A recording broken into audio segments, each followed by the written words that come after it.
Entonces, en una arteria muscular, la túnica íntima está compuesta por endotelio, la lámina basal, la lámina elástica interna y la capa supraendotelial. Eran 4 posibles respuestas. Los varoreceptores que detectan cambios en la presión arterial eran los senos carotídeos, no los cuerpos carotídeos. Y los senos carotídeos son dilataciones de las carótidas internas. No están cerca de la bifurcación, como es el caso de los cuerpos carotídeos. El tipo de papilas con función mecánica y sin botones gustativos eran las filiformes. Las células presentes en la mucosa gástrica que secretan pues, ácido clorhídrico son las parietales oxínticas. El espacio portal, que viene siendo lo mismo que la arteria portal, está compuesto por la rama de la vena porta, rama de la arteria hepática y rama el conducto biliar. No era vena hepática ni arteria porta, o sea, estos términos no existen. Las 3 membranas terciarias del huevo del ave, bueno, tenían para decirme albumen, chalaza, las cestáceas, cáscara, tenían 4 posibles. La etapa de la profase 1, donde se aparean los cromosomas homólogos, es el cigoteno. El proceso en el cual se forma el tubo neural y los somitas es la neurulación. Y según la distribución, o sea, no la cantidad, la distribución de vitelo dentro de los huevos son isolecitos, celolecitos y centrolecitos.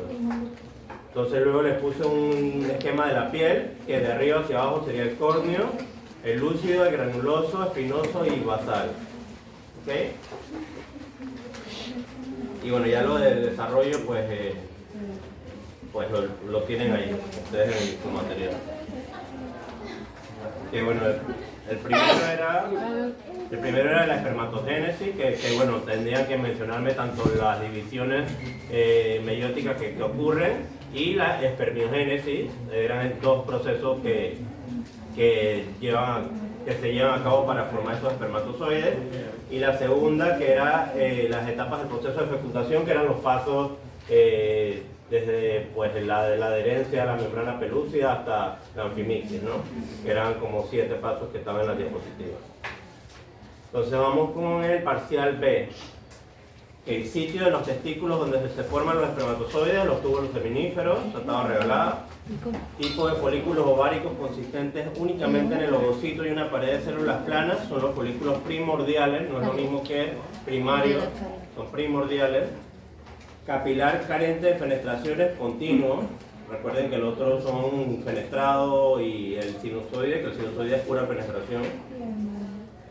Tipo de epitelio de revestimiento del esófago no es cilíndrico, el esófago es plano, estratificado sin queratina. Bueno, la de Sertoli, que les dije que si no las tenía las 3 buenas no se les iba a contar, que básicamente pues, podían decirme protección, la captación de testosterona y FSH, la filtración de esteroides, metabolitos y nutrientes, células, bueno, secretan sustancias, nutrición de espermátides, etc. O sea, habían como 6 que salían en el video. Mencionen las 2 membranas secundarias del óvulo del mamífero, la zona pelúcida y la corona radiada. La etapa de la profase 1, donde los cromosomas comienzan a condensarse, es el leptoteno. La reacción que se desencadena cuando el espermatozoide se pone en contacto con la zona pelúcida es la reacción acrosómica.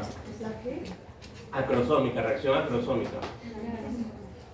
Reconstitución del núcleo diploide al final de la fecundación es la anfimixis. El principal estrato germinativo de la epidermis es el basal. El proceso en el cual se forman las capas germinativas es la gastrulación. La pared externa del blastocito es el trofoblasto. Las células del sistema mononuclear fagocítico. Las células del sistema mononuclear fagocítico del hígado son las de Kupfer. La 12, el trofoblasto. Según la cantidad, en este caso cantidad, a diferencia del otro que era distribución, cantidad de vitelo, los huevos se clasifican en oligolecitos o microlecitos, mesolecitos y polilecitos o megalecitos.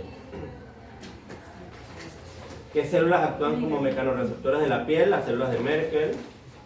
Entonces ahí les puse un esquema de, en este caso, el tracto gastrointestinal a nivel intestino grueso. La primera capa es la mucosa. A algunos les pasé, bueno, sí, les pasé si me ponía epitelio de revestimiento, pero es la mucosa porque ahí también hay lámina propia. luego venía la muscular de la mucosa, luego la submucosa. Entonces aquí la mayoría se equivocó, que hay dos musculares, la muscular circular, la muscular longitudinal y por último entonces la serosa. ¿Okay? Entonces, los procesos, ya en el desarrollo, los procesos que ocurren desde la formación desde el cigoto hasta su implantación en el útero, que les di la pista porque estaban todos perdidos, que era la segmentación, y aún así pues no todos la tuvieron bien. Y lo último, que cómo está escrita la mucosa, cómo está compuesta, perdón, la mucosa del estómago, puntos y cuerpo, que es la parte, digamos, más glandular del estómago, y qué células están presentes en cada región. Bueno, podía mencionarme, están las células del epitelio cilíndrico simple de revestimiento, está el istmo, cuello y cuerpo, y bueno, base, y en el istmo predominan, por ejemplo, las células parietales oxíndicas, que la función es la de secretar el ácido clorhídrico. En la base predominan las células sigmógenas, pues la función es la de secretar el pepsinógeno. Y también están las células enteroendocrinas por toda la mucosa, que ellas pues tienen diferentes funciones, no era necesario que me las pusiera. Así que bueno, había ahí bastante para poner. Preguntas. Bueno, hubieron gente que me salió muy bien, tuve muchas A y B, y incluso personas que me sacaron 100, pero también tuve gente que me salió muy baja. Yo les iba a proponer para ayudarlos que la próxima clase, el próximo lunes, perdón, no la próxima clase, el próximo lunes, me vayan a presentar la clase ustedes, pues, y les daría 10 puntos a cada uno. ¿Sí? Mal en el primero de todo. Dice el único que salió mal. ¿Puedo unirme a ese grupo? ¿Cómo así? En el primero de teoría salí mal. Dije mal, y de demás mal no me. Pero, ok, si en este no llegaste a 90. No. Bueno, igual te sirven los 10 puntos. Es lo mismo que te sumaran aquí, que te sumaran allá. Ok.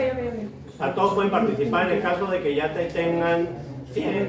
Pónganse que tengan 100 los dos, porque hay alguien que me tiene 100 los dos. Se lo sumo en el tercero. Entonces, yo les subí ayer el libro de embriología. En el libro de embriología hay 3 capítulos cortitos. Hay 3 capítulos cortitos de neurulación. Entonces, el grupo L1, en sus grupos, en cada grupo de laboratorio, me va a hacer un resumen, qué sé yo, de 3 paginitas, porque yo de ahí escogeré el mejor resumen para ponérselos a estudiar, va a ser material de estudio. Puede ser mínimo 2, máximo 4 páginas del capítulo, el L1 en cada uno de sus grupos del trabajo final del capítulo de neurulación 1. Ahí, para el libro a veces es muy resumido, para claridad pueden agregarle, digamos, material, digamos, complementario. También hay un video que les iba a poner hoy, pero se lo voy a asignar para que lo vean en casa, que habla un poco del tema de neurulación. ¿Ok? Entonces, L1, cada uno de sus grupos me hace un resumen y un PPT, porque yo llamaré un grupo al azar y me presentaré el lunes, pero igual todos tienen que venir preparados, de neurulación 1, L1. Entonces, L2, lo mismo, nada más que con el capítulo de neurulación 2, que también es un capítulo corto. L2 es neurulación 2. Y L3, todo L3 junto me hace un solo grupo. Pues sé que son poquitos, así que todo L3 me hace un solo grupo y él me hace neurulación 3. ¿Ok? ¿Dudas al respecto? Con eso pueden complementar tanto con el video, con material complementario, lo que sea, para darle claridad, porque el libro a veces resume mucho las cosas y a veces no se entiende. Por eso es que trato de ponerle los videos y eso. Así que, ¿todo claro? L1, neurulación 1, L2, neurulación 2, L3, neurulación 3, y cada uno, con excepción de L3, cada uno en sus grupos del trabajo final. Eso es para 10 puntos extra en el parcial 2, o si les sobra, para el parcial 3.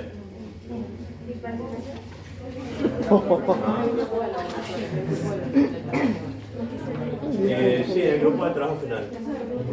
Pero bueno, cada grupo está, digamos, inscrito en un laboratorio. Como ya de por sí,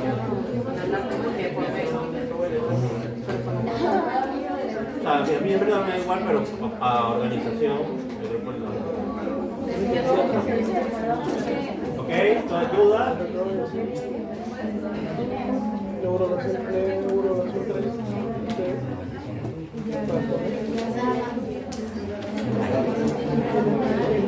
Al tercer parcial, chicos, al tercer parcial estudie, que yo sé que puede que estuviera un poco duro, pero estaba todo en el material, estaba todo en los videos, o sea, hubo gente que me sacó A, que me sacó 100, se puede, ¿no? O sea, hay que estudiar nada más. ¿Qué me faltó por entregar? ¿Alguien? ¿Quién más? ¿Alguien? ¿Quién más? ¿Ya?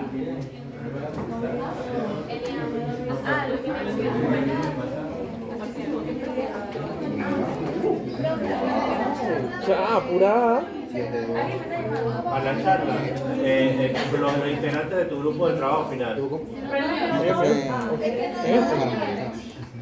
Bueno, los que quieran. Sí. En la teoría de género iba a ser como de 70 todo. Bueno, háganlo en los grupos que quieran. Nada más que hasta 5, 6 personas. Bueno, entonces, Sí, 6 personas por lo máximo. Pero bueno, la cosa es que me lo entreguen y me lo presenten. ¿Ah?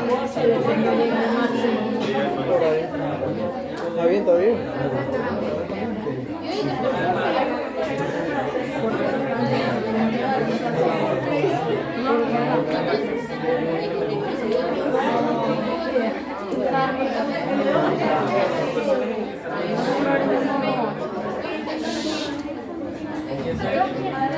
Para el lunes, chicos, vengan todos preparados porque llamaré de cada grupo, de cada L1 a un grupo al azar, al de L2, otro grupo al azar.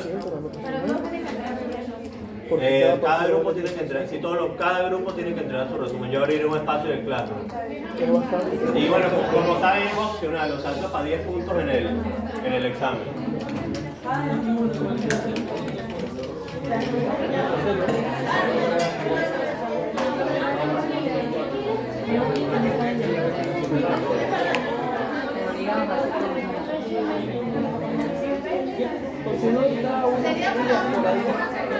Para el lunes de la semana que viene. No, en teoría. Es para la hora teórica, no para la hora de laboratorio. ¿Cuándo es?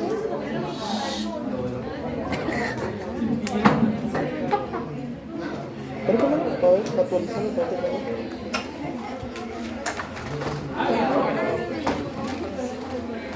para que ¿Ah?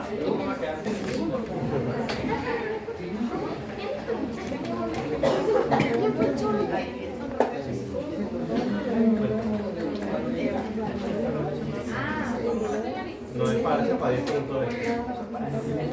Es para el lunes que viene.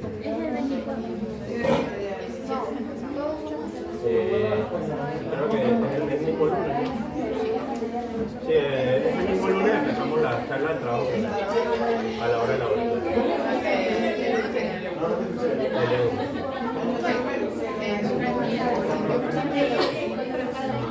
¿De qué? ¿Cuál?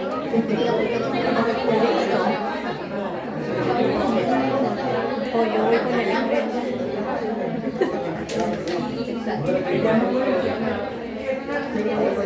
Por mí puedo echarlo.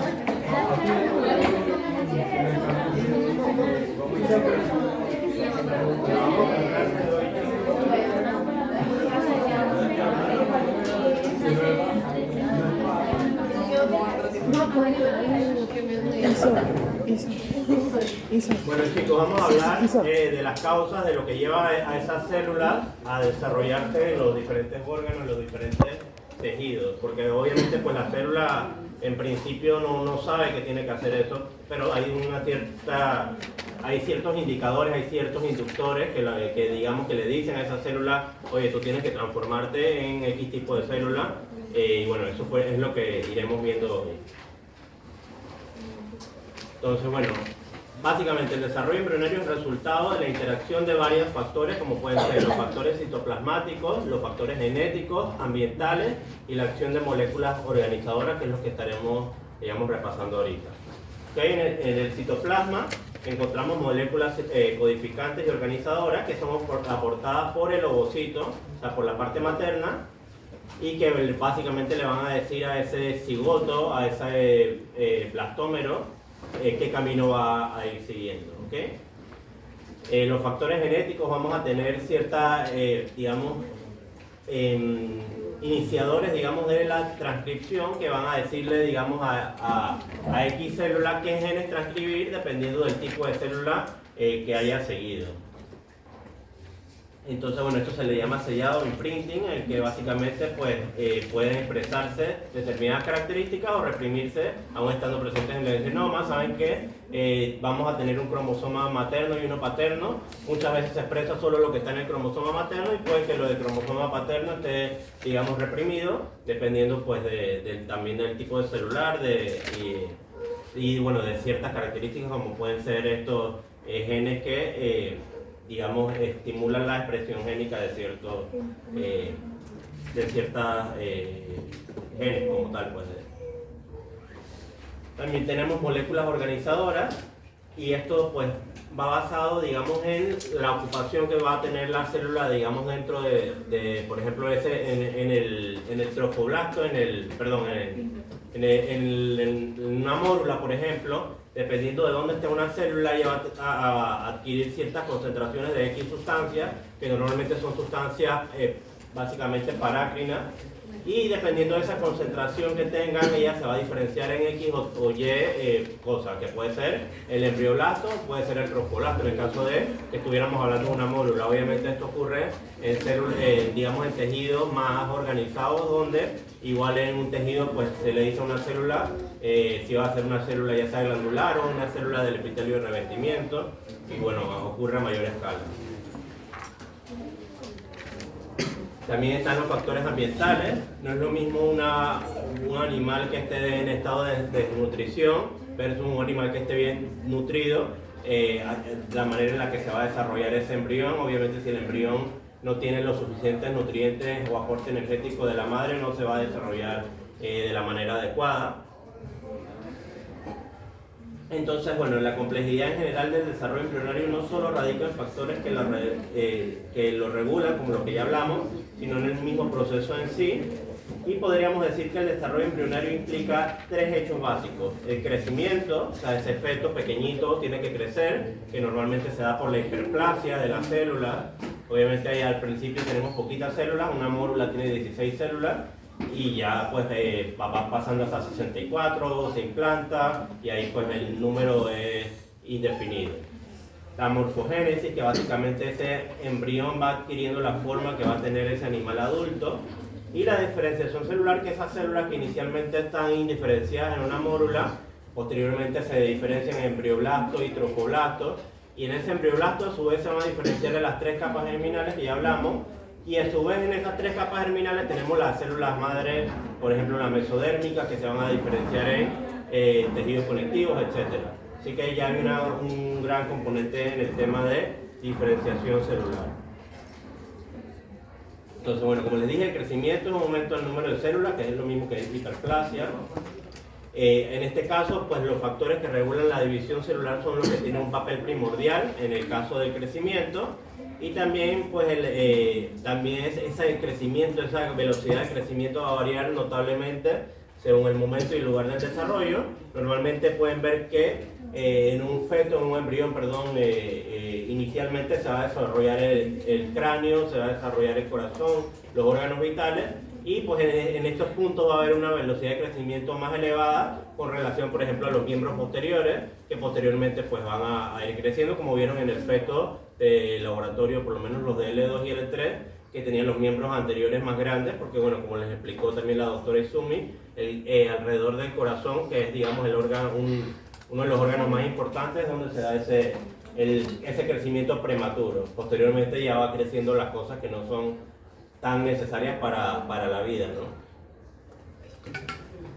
Entonces, bueno, la formación de los distintos órganos, que le llamamos también organogénesis, conlleva no solamente la diferenciación de las células y tejidos, que le llamamos histogénesis, sino que también formen en el espacio estructuras definidas, y esas estructuras tridimensionales definidas a partir de células indiferenciadas se conoce como morfogénesis, ¿ok? Organogénesis, la formación de los órganos. La formación de estructuras tridimensionales es la morfogénesis y la diferenciación de células y tejidos es la histogénesis, ¿ok? 3 conceptos ahí para conocer. Aparte, la morfogénesis incluye procesos importantes como, bueno, ya hablamos del crecimiento celular, también hay movimientos celulares, migración celular, como por ejemplo ocurría esa migración, bueno, ya esto es anterior, pero en el caso de la gastrulación, que migraban estas células del epiblasto y desplazaban el hipoblasto para formar, por ejemplo, el endodermo y el mesodermo. Y bueno, en toda esta, digamos, movimientos, también hay muerte celular programada y apoptosis, o sea, hay células que solo están programadas para estar cierto periodo de tiempo, inducir la diferenciación de otras células y por ahí mismo, pues, morir. Y bueno, todo en este proceso hay una serie de zonas de agrupación, de separación, plegamientos, hundimientos, que a su vez llegan a la formación de surcos, de pliegues, de tubos, de láminas, etcétera, que al final pues van trazando los diferentes esbozos orgánicos, los diferentes conductos que tenemos dentro de los órganos, los diferentes lóbulos que tenemos dentro de un órgano, pues todo esto se va trazando de esa manera, con esas migraciones, con esa apoptosis, con ese crecimiento celular en esas zonas específicas. Y bueno, otro proceso importante es la diferenciación. Primero tenemos la diferenciación a nivel de las hojas germinales, que tenemos el endodermo, el ectodermo, el mesodermo, que ya lo hemos hablado un montón, que a su vez se van a diferenciar en los diferentes tejidos y bueno, básicamente nos indica que una célula que inicialmente es una célula pluripotencial va a adquirir propiedades ya más específicas, morfológicas y funcionales, dependiendo del órgano en el que habiten. Por ejemplo, una célula mesenquimal puede diferenciarse tanto en un osteocito, puede diferenciarse en una célula endotelial, en un condrocito, en un adipocito, etcétera, neuronas, etcétera. También las células endoteliales son proveniencia mesenquimal.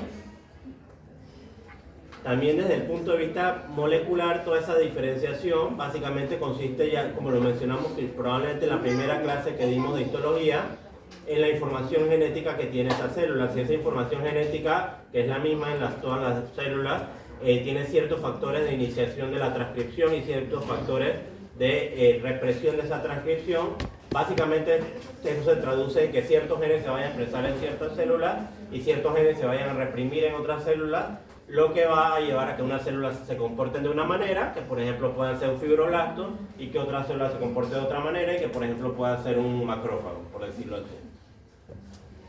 Profe, disculpe, pero eso exactamente que menciona es precursado de una sola célula.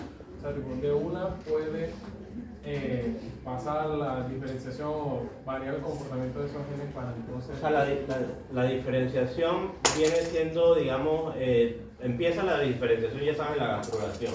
De allí las células del embrioblasto, bueno, primero se van a diferenciar en epiblasto y hipoblasto. Luego las del epiblasto a su vez se van a diferenciar en las 3 capas. O sea, son diferenciaciones secuenciales. Posteriormente vamos a tener células madre, qué sé yo, mesenquimales, que a su vez dependiendo del tejido donde estén por diferentes digamos, factores tanto genéticos como factores de moléculas inductoras, se van a expresar o reprimir ciertos genes y esa célula mesenquimal puede terminar siendo, dependiendo de lo que se active o lo que se reprima, puede ser un fibroblasto, puede ser una célula endotelial. O sea, hay muchos mecanismos moleculares que van más allá de esto. O sea, es un tema mucho más complejo de lo que lo estoy mencionando, pero bueno, básicamente para que tengan una idea de lo que ocurre. Básicamente dependiendo de lo que se reprima y de lo que se transcriba, vamos a tener diferentes células de ciertos tipos, ¿no? De ciertas localizaciones. También vamos a tener genes maestros, que también se les llaman selectores, que ellos van a actuar de manera como una especie de llave, que básicamente haciendo lo que estaba mencionando ahorita, activando o reprimiendo cadenas de genes que van a formar, digamos, diferentes partes corporales. Esto está bastante estudiado principalmente en el caso de insectos, de artrópodos en general, donde pues como son muy pequeños y es, digamos, son en principio más sencillos, es mucho más fácil, digamos, estudiar cuáles son esos genes maestros o selectores. en este caso los genes OX, que son genes homeóticos en el caso de la mosca, que ciertos genes van a codificar regiones específicas, bueno aquí están con colores, ciertos genes van a codificar regiones específicas de, en este caso es una mosca, pues, una mosca normal, pues, mosca doméstica.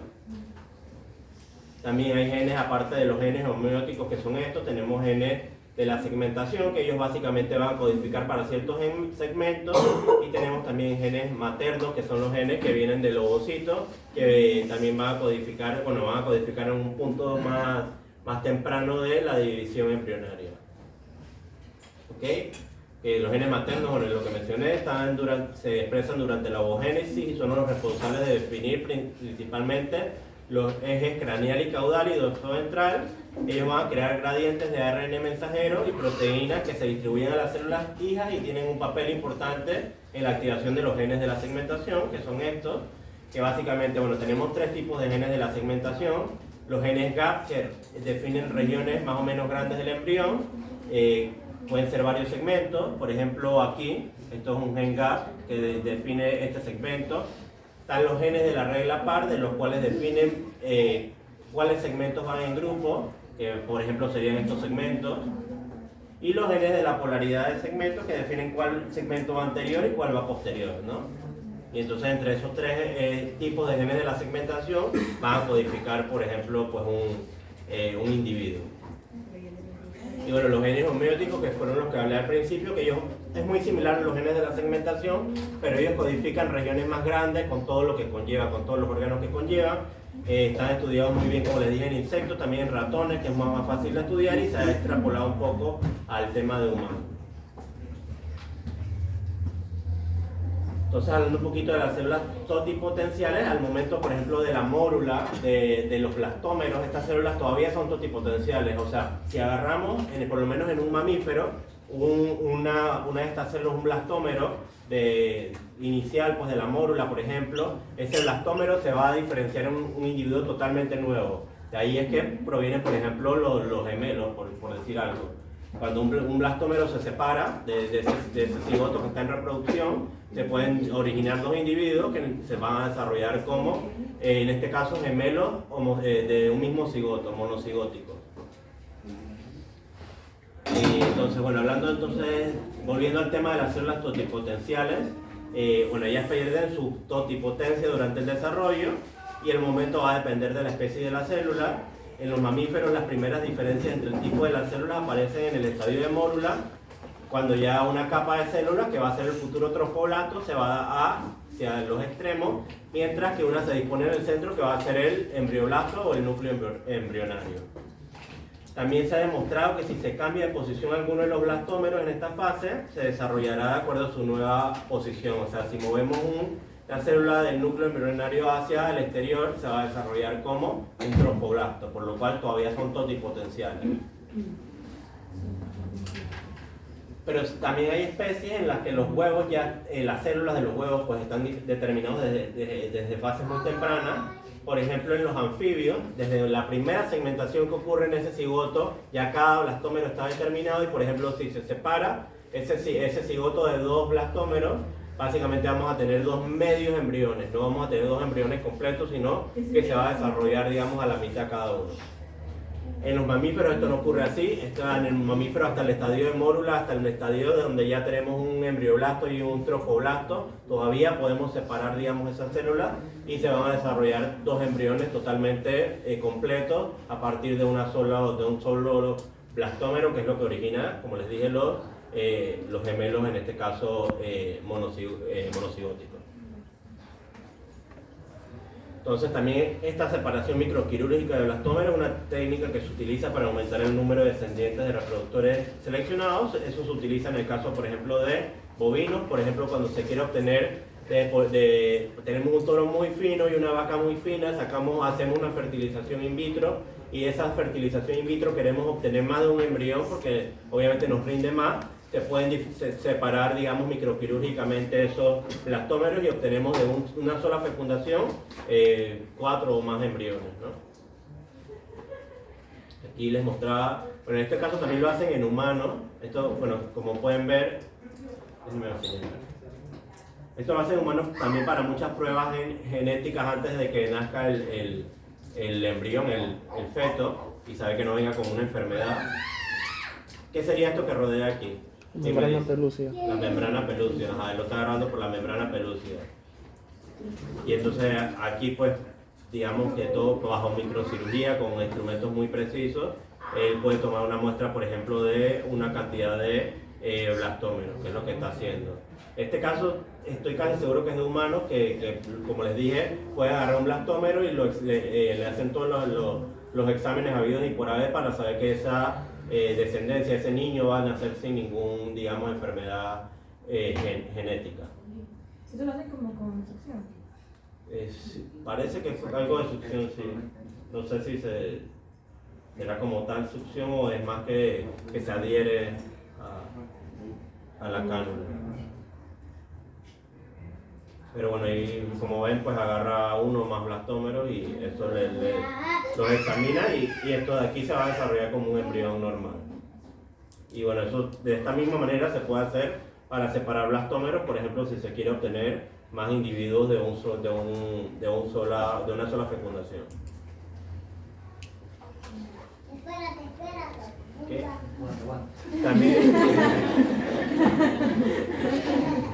También está el tema del quimerismo, que básicamente es un trastorno genético en el cual básicamente los individuos se van a desarrollar, digamos, con material, van a expresar, digamos, material genético de dos individuos. Por ejemplo, los genes tanto maternos como paternos lo está expresando en este caso. Y bueno, de una forma de vida normal. Nada más que este individuo va a tener células totalmente diferentes. Podemos agarrar un tipo de célula, por decir un ejemplo, de aquí, y puede que sean células totalmente diferentes que pareciera que provenieran de otro individuo respecto a las células de acá, ¿no? O sea, tienen ADN distinto como si fueran dos individuos en uno solo. Y bueno, esta es la descendencia de esta quimera, ¿no? ¿Eso pasa en humanos, Doc? Podría pasar, no creo que sea nada frecuente, pero supongo que podría pasar. No veo por qué no. No he revisado. Entonces, bueno, hablando ya ahora de gemelismo, tenemos los gemelos libres, que son los gemelos que no, o sea, los que no son siameses, por decirlo así. Entre ellos tenemos los gemelos simétricos disigóticos, que son los que comúnmente llamamos mellizos, o sea, son gemelos que no son idénticos, que ellos vienen de dos cigotos distintos, o sea, hay dos fecundaciones distintas ocurriendo. Tenemos los gemelos simétricos monocigóticos, que es el caso que les mencioné, que se separa un blastómero y se generan dos individuos, pero ellos provienen de una misma fecundación, de un mismo cigoto. Y tenemos el caso de los gemelos asimétricos, que pueden ser tanto disigóticos, aunque es raro que sean disigóticos, normalmente son monocigóticos, que básicamente un gemelo es normal, y el otro pues no se desarrolla como debe ser. Usualmente esto normalmente tiene más que ver con por lo menos anastomosis placentaria, que un gemelo esté recibiendo toda la nutrición y el otro no le esté llegando suficiente nutrición y no se desarrolla como debe ser. Entonces, bueno, viendo algunos ejemplos, gemelos simétricos disigóticos son gemelos que son distintos, fenotípicamente este es distinto a este y derivan de dos cigotos distintos. Y bueno, esto es básicamente lo que ocurre, por ejemplo, en especies que tienen partos múltiples, o sea, un perro, un gato, básicamente lo que tienen son gemelos simétricos disigóticos, o sea, básicamente mellizos. O sea, no son individuos con un genoma idéntico, sino que es un genoma distinto, pero bueno, nacen en el mismo parto y se desarrollan, digamos, al mismo tiempo. En el caso, por ejemplo, de los bovinos, cuando un gemelo es macho y el otro es hembra, y hay fusión de los vasos de la placenta, se puede producir, o normalmente se produce un síndrome que se llama frimartinismo, que origina problemas reproductores, por ejemplo, en las hembras, por el tema pues, de que desarrollan, digamos, características por la estimulación de las hormonas masculinas. También tenemos los gemelos libres monocigóticos, que es el caso de los gemelos idénticos, que en ellos, como les dije, un blastómero se separa del otro y se desarrollan pues dos individuos. Y bueno, normalmente durante la blastulación o gastrulación. Y bueno, en el último caso que sea durante la gastrulación es frecuente que compartan las membranas placentarias. Entonces está el caso que les mencioné, que son los gemelos libres asimétricos. Uno se desarrolla bien, pero por la anastomosis que hay a nivel de la placenta, el otro no le está llegando la irrigación sanguínea como debe ser, y bueno, se origina este tipo de masa. Se origina un gemelo totalmente normal y otro una masa que puede estar más o menos atrofiada o más o menos desarrollada, que básicamente va a ser amorfa, va a tener alguno que otro esposo orgánico, pero no va a tener, digamos, capacidad de vida, ¿no?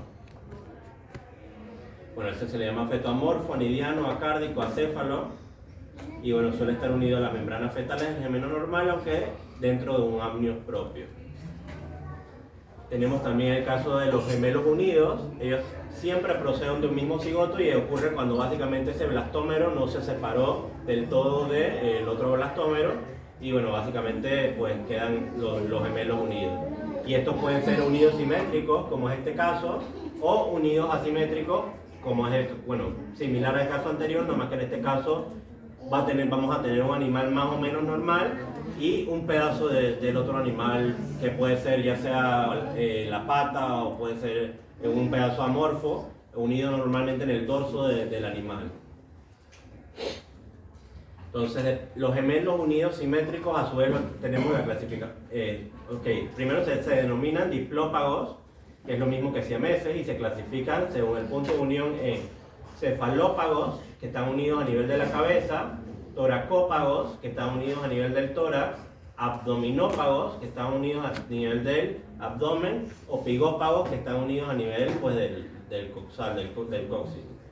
También es posible que no necesariamente se desarrolle todo el cuerpo, sino que se duplique en ciertas partes concretas. Por ejemplo, los dicéfalos, cuando básicamente es un animal de dos cabezas, que no es frecuente, pero me imagino todos lo habrán visto en alguna foto, en algún video.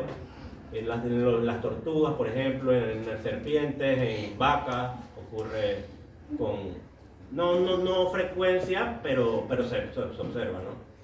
También puede ser tetrabráqueo, o sea que tenga más extremidades de lo normal.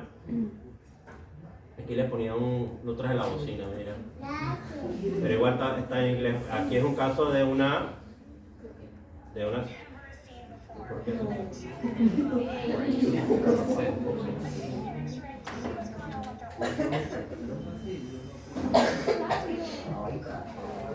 ¿Por qué eso?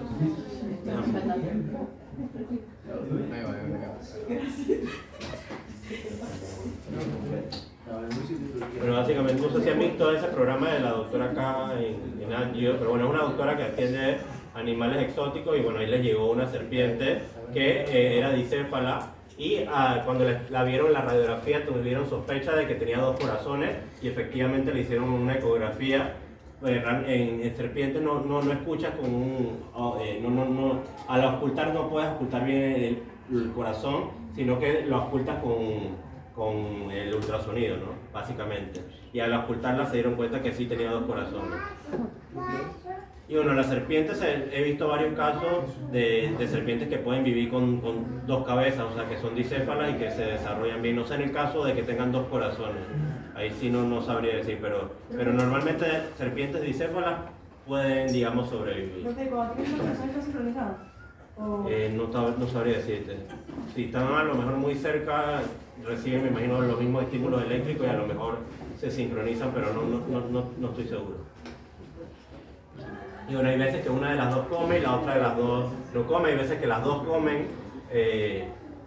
Bueno, aquí les puse también otro video de dragones barbudos, que en el caso de estos dos, los dos están comiendo. En este caso no son dicéfalos, sino que son siameses como tal, y están unidos a nivel del coxis. Y los dos comen bien, y pues me imagino que podrán desarrollarse bien mientras se mantengan comiendo.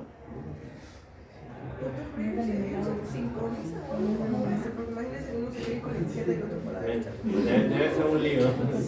Sí, porque hay dos cerebros ahí. No sé tampoco en el caso de los animales dicéfalos, me imagino habrá algunos que dominen la mayor parte del cuerpo y de base a eso se comportan, ¿no? En este caso tienen el cuerpo casi completo, están unidos a nivel del coxis. Y bueno, acá otro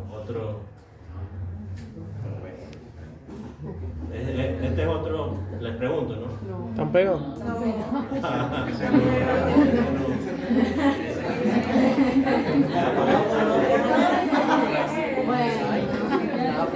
Tan mal no estamos, profe, tan mal no estamos. Están ahuevados. Bueno, vamos a seguir. Tenemos también gemelos unidos, bueno, como les mencioné antes, hay gemelos unidos asimétricos, que básicamente tenemos, hay fotos mucho más feas de niños ya que tienen un pedazo de pierna, un pedazo, o sea, es feo. Pero bueno, estos se llaman heterópagos y básicamente tenemos un individuo con un pedazo, digamos, de otro que normalmente se desarrolla a nivel del dorso. Y uno de los gemelos es completo, que se le llama autócito, en tanto que el otro es de forma independiente y se le denomina pues parásito. Y bueno, dependiendo de la afección, pues a veces puede ser operable, hay veces que pueden, básicamente la persona o niño tiene que vivir con eso y pues puede tener una vida más o menos normal dependiendo de pues del grado de afección que genere, digamos, ese gemelo parásito. Y bueno, una forma frecuente es el notomelo, que básicamente es un autócito que aporta las extremidades supernumerarias en el dorso. O sea, tenemos un individuo, un animal, un humano que tiene extremidades, digamos, dorsales de un gemelo unido asimétrico que no se desarrolló bien durante el tema del desarrollo embrionario. Y bueno, ya por último, para acabar, bueno, tenemos la inducción, que básicamente es lo que hablamos también en la primera clase, que, bueno, y que hablamos también al principio de esta clase, que las células necesitan diferenciarse por estímulos externos, con a excepción de en algunos invertebrados, donde hay una autodiferenciación, pero bueno, por ejemplo en los vertebrados, que es lo que nos ocupa en la mayor parte de los casos, las células sí se diferencian con resultado de interacciones con otras poblaciones celulares vecinas, y esto es lo que se denomina inducción. Y básicamente, este es el mismo esquema de la primera clase. Tenemos una célula B que estimula una célula A, y esto estimula que la célula A se diferencie tanto en células A y células C. Y esa célula C a su vez puede estimular que esa célula A se diferencie en células A y células D, y que la célula B se diferencie en células E y B. ¿Okay? No sé si me explico. ¿Okay? La B estimula la A se diferencia en A y C. La C estimula la A y a la B, y la A en respuesta a esto, la A se diferencia en A y D, y la B se diferencia en E y B. Un poco enredadito, pero no, realmente no es tan complejo, ¿no? Ok, les repito, esto es inducción. Tenemos un grupo celular A y un grupo celular B. El grupo celular B emite alguna molécula señalizadora, normalmente parácrina. Parácrina, recuerden que es cuando una molécula actúa a nivel pues cercano. Entonces esa molécula parácrina actúa sobre la célula A. ¿Qué causa en la célula A que algún grupo de estas células A se diferencien en células C? Algunas se van a mantener A, pero otras se van a diferenciar en C. Entonces, una vez tenemos esa célula C, esta célula C va a actuar tanto sobre B, mandando moléculas también de manera parácrina, como sobre A. En el caso de A, las moléculas va a estimular que A se diferencie también en células D. Y en el caso de B, va a estimular que también se diferencie en células E. ¿Ok? ¿Se entiende? Sí. Esto es muy básico en lo que ocurre pues, en la gran mayoría de los tejidos de manera mucho más compleja que esto. Esto es lo muy basiquito, ¿no? Básicamente tenemos un grupo de células inductor que influye a otras y las obliga a diferenciarse en un sentido determinado, que es la inducción primaria, que es lo que ocurre aquí. Y luego esta población que ha sido diferenciada, que es la C, puede a su vez actuar sobre otra población, una tercera población celular, haciendo que esta se diferencie a su vez, y esto es una inducción secundaria, que es lo que está ocurriendo aquí. Esto de aquí, inducción secundaria, esto de aquí, inducción primaria. Y bueno, ¿cómo puede ocurrir eso? Por ejemplo, la misma célula, bueno, en este caso vamos a agarrar el ejemplo de la célula C. ¿Okay? La célula, digamos que aquí, esta es la célula C. Y envía una señal parácrina que va a tener mayor concentración acá y menor concentración acá. En este punto, donde esa señal parácrina tiene mayor concentración, vamos a volver a este ejemplo, las células se van a diferenciar, vamos a decir que es que no es el mismo ejemplo. Vamos a decir que se van a diferenciar en A y en B, dependiendo de cuánto les va a llegar de señal parácrina. En este caso, bueno, son 3 grupos. No sé si voy a tratar de volverlo a explicar porque no estoy siendo muy explícito. Ok, vamos a tomar un ejemplo nuevo. Tenemos las células A. Ok, estas células A secretan una sustancia de manera parácrina. Ellas están más cerquitas de estas células, que todas estas células son iguales, pero tienen estas más cerquitas. ¿Ok? Estas que están más cerquitas van a obtener, digamos, esa señal parácrina en una mayor concentración. Al tenerla en mayor concentración van a tener un mensaje diferente a las que... Un mensaje diferente a las que lo reciben en menor concentración. ¿Ok? Aquí hay 3 mensajes diferentes. Las que lo reciben a mayor concentración, las que la reciben a una concentración media y las que reciben una menor concentración. En base a esa concentración de esa señal parácrina, vamos a tener 3 tipos celulares diferentes. Vamos a decir que B, C y D. ¿Se entiende ahora sí? ¿Ok? Bueno, básicamente así podemos, una sola célula, digamos inductora, puede formar varios tipos celulares en base a la concentración de esa señal que obtengan.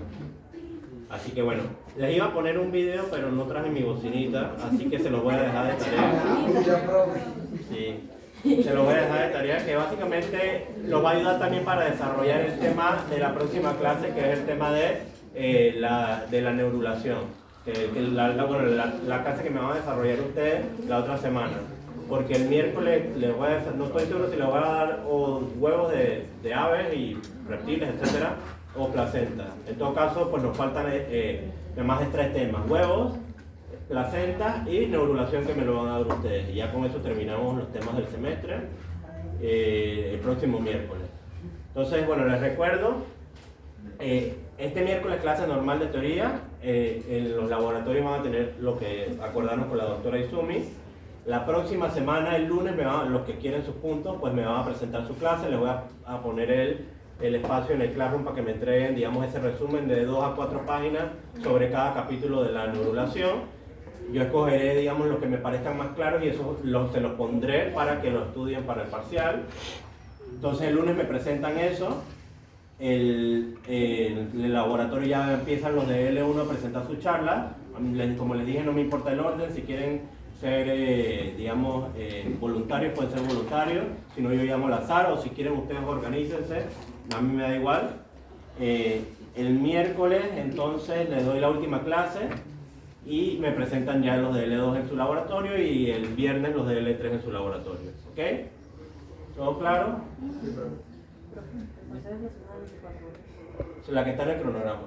Creo que sí, la penúltima semana de clase es la del parcial, y como les había dicho, el último lunes, ustedes, o sea, la gran mayoría no tendrán clases, será nada más para reponer los que me deban un parcial teórico.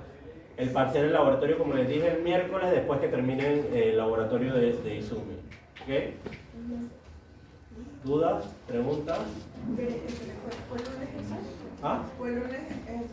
El lunes que reponen los parciales es el último lunes del semestre. ¿Ok? Bueno, eso es todo por hoy. Les voy a subir el video para que lo vean. El primero. Ese día. No se habla. Doctor. Pero